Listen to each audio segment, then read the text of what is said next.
Hi guys, it's Hamza Joshua, and welcome to the extra video for December 28th, 2016. It's like 1 in the morning. I just made my video for the card of the day and spent the past hour trying to make this video, but it's a concept that is really hard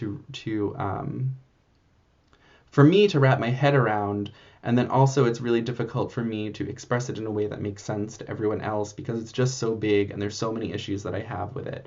And so not a lot went into the production of this video. You'll notice my half-made bed, unwrapped Christmas present still on the floor, and sleeping dog in a compromising position behind me, because I've really been trying to focus on the content. And this probably is like take 7 or something, trying to get it right. So basically, here's what I'm trying to explain. There's a concept in Christianity called prosperity gospel. Prosperity gospel teaches that if you're a good Christian, if you understand the Bible, you know the promises of God, then you will have health, wealth, and happiness. And the idea is that, God rewards those who have good intentions and think good thoughts. Now, this might sound good to some people, and to others it might sound like a form of social control. You promise good things to people so that they will follow your religion. It's worse. It's also a system of financial control, because people who are not financially prosperous or successful will sacrifice what to them is a big piece, but to others looks like a small piece of their finances to participate in this system, given the promise that they will prosper as a result of it.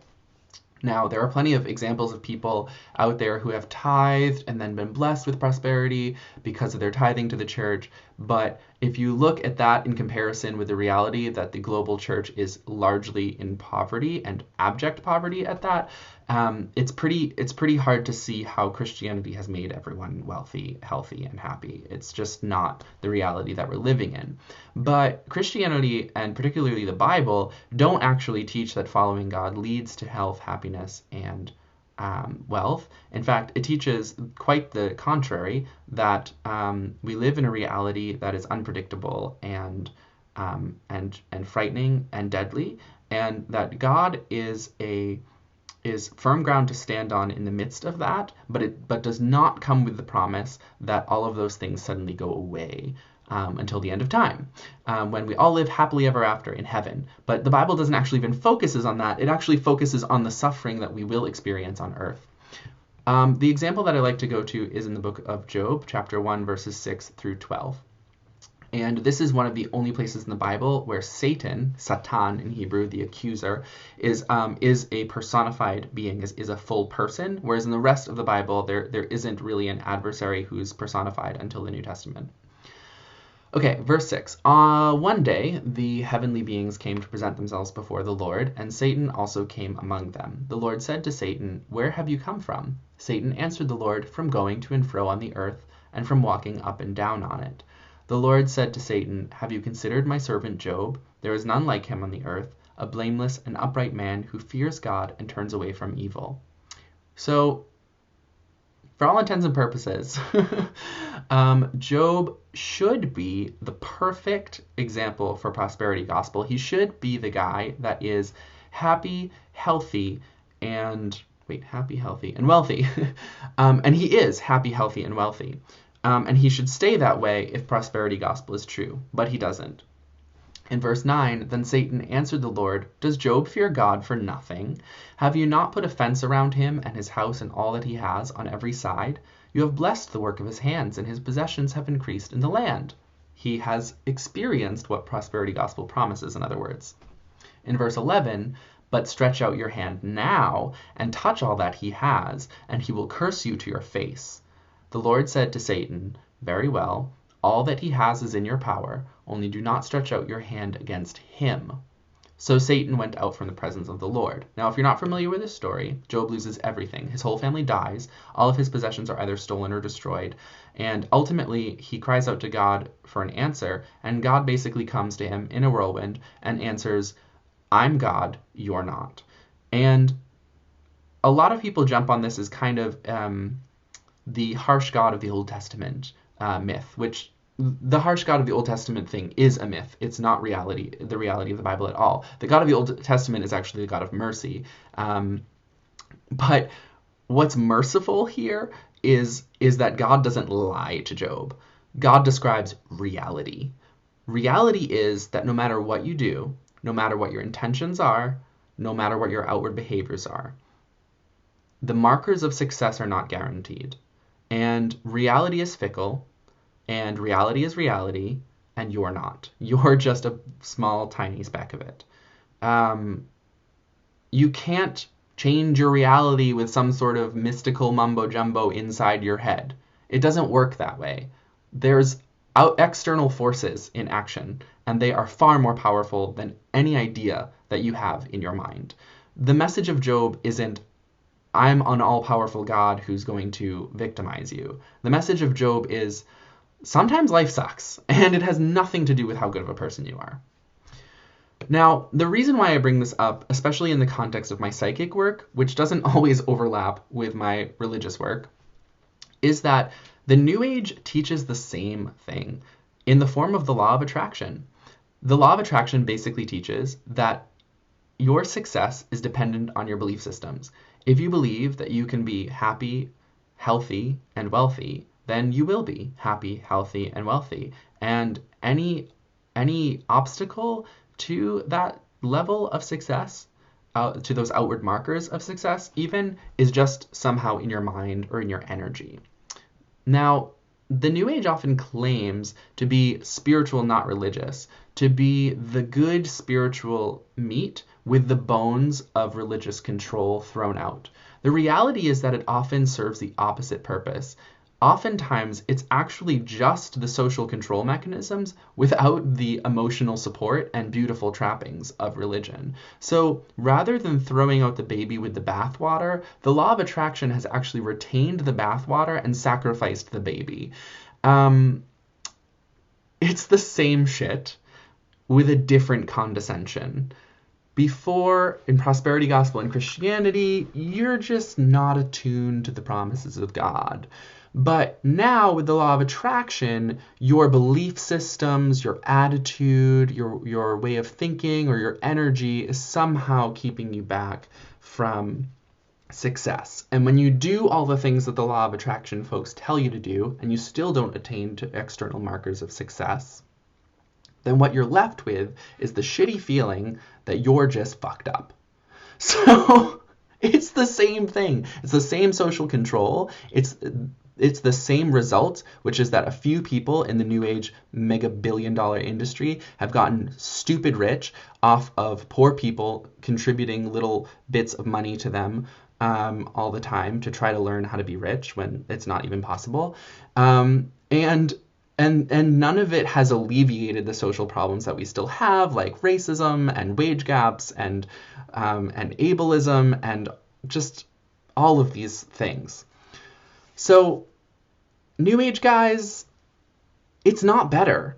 What you're doing with this law of attraction stuff isn't an improvement on what you said you didn't want to do. It's almost the same thing, but maybe even worse, because when you fail at it, there's nothing there to pick you up. There's nothing there that says, oh, like, blessed are the poor. You know, like, you don't have the social order to hold people who fail at living up to your prosperity gospel. Whereas at least in Christianity, when people fail at prosperity gospel, there's like people there to be like, oh, God still loves you. You know, like there's something. Okay, regardless of which evil, messed up theology or ontology you cling to, prosperity gospel or the law of attraction, looking at you, Jerry and Esther Hicks,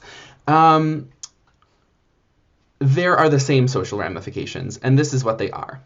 First of all, and I had to write these down because I felt like it was important to get this right. If you believe that success is a result of some inner determination or even an outward behavior, both of those things have to be part of it, inner determination or outward behavior, then you will ultimately come to measure the behaviors and determinations of others based on their outward success. Doing this, you can miss other factors, which I would call external forces. One of those forces is disadvantage. This is a problem when it comes to disadvantages based on race, ethnicity, sex, gender, sexuality, religion, or ability, all things that have the potential and actually do disadvantage many people in society. Or anything else, pretty much. Any other factor that's acting on your life can be ignored or missed by someone who thinks that the outward markers of success have some sort of indication about the inner determinations or even outward behaviors or efforts of others. So here's what I'm saying to be real clear.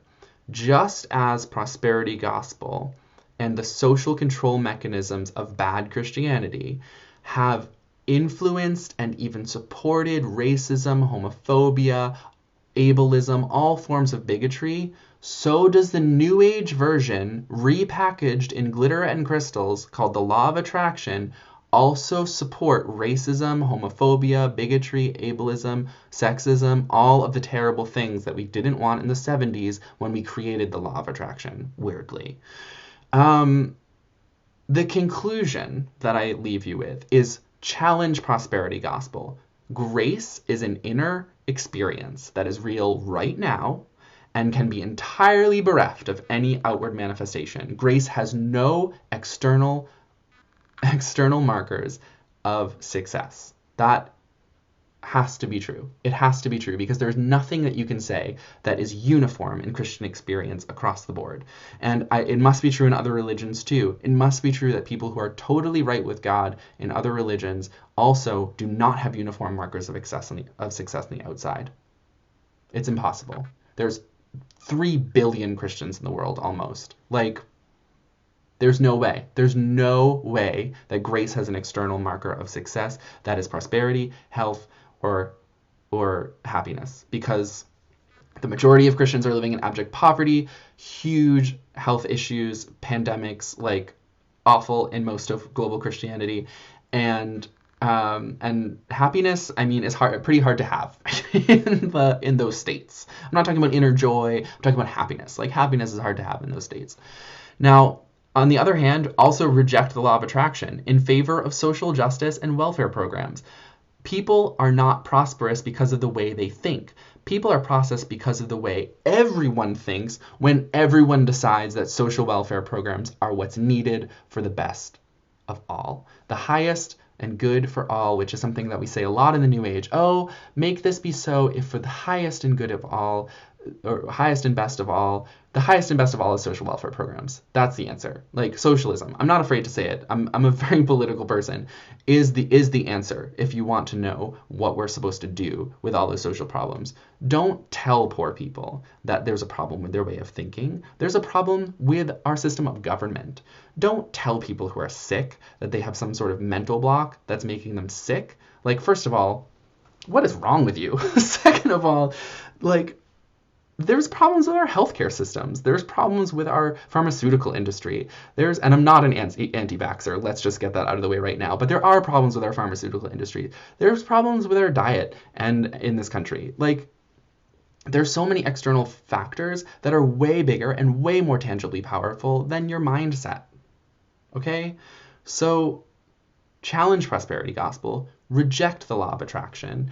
And if you want to be spiritual, not religious, then take the good parts of spirituality and leave the social mechanisms behind, leave the social control behind, because prosperity gospel and law of attraction are social control mechanisms. They are financial get-rich-quick schemes. They are for the mighty and powerful, not for you and me. That's what they are. And if you're clinging to those, you're clinging to the same systems that, on the other hand, you're disavowing. It doesn't make sense. That's my 2 cents. 15 minutes was the shortest I could get it. But it was important to say, and I hope you got something out of it.